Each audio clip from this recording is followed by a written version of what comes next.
कक्षा 10। तपाईहरुले बेला बेला देखिराख्नु भयो होला है, कुपकन्या माध्यमिक विद्यालयले कहाँ कहाँ पुर्याइरहेको छ, विद्यालयले शैक्षिक भ्रमण भनेर पोहोर पनि लयो, यसपाला नि लैरहेको छ, देख्नु भयो होला। यो एकदमै अत्यन्तै राम्रो प्रश्न सोध्नुभयो।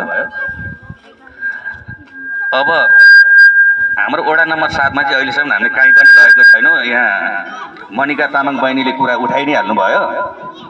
यसमा चाहिँ एकदमै मध्यनजर राखेर शैक्षिक भ्रमण एकदम अति आवश्यक, शैक्षिक अवलोकन पनि गर्नुपर्ने रहेछ।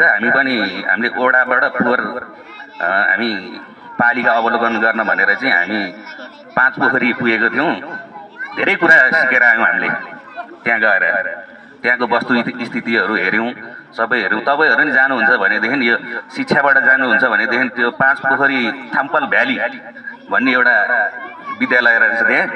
त्यहाँ चाहिँ धेरैवटा विद्यालयहरू मर्ज गरेर चाहिँ एउटा विद्यालय बनाउनु भएको रहेछ।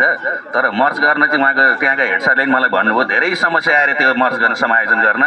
पहिला सबैले, स्थानीयहरूले पनि धेरैले नराम्रा कुराहरू गरे यो विद्यालय समायोजन गर्दा। अहिले सबै खुसी छन्, एकदमै राम्रो छ भनेर त्यति राम्रो विद्यालय बनाएको रहेछ।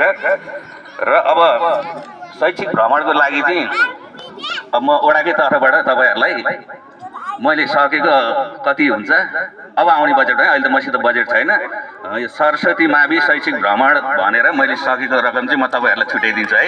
जानै पर्छ यस्तो ठाउँमा। एकदम राम्रो प्रश्न उठाउनु भएको छ उहाँले। यस्तो ठाउँमा घुम्न जानुपर्ने रहेछ, धेरै कुरा सिकिने रहेछ, धेरै कुरा जानिने रहेछ। अझ जानुहुन्छ भने त्यो 5 पोखरी नै गएर त्यो थाम्पल भ्याली भन्ने विद्यालय हेर्नुभयो भने झनै राम्रो रहेछ।